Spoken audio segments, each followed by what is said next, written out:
A key factor of the BUILT360 model is developing relationships and repeat business based on trust and fostering relationships and the successful delivery of past projects.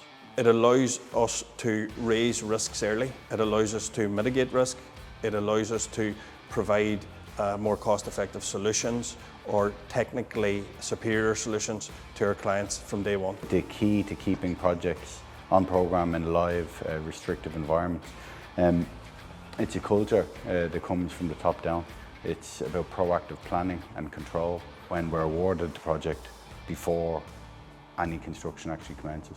Our planning, our construction methodology, our planning control, our logistics, and right through our construction programme to practical completion. We hit our targets, we hit our milestones, and we front load our programme.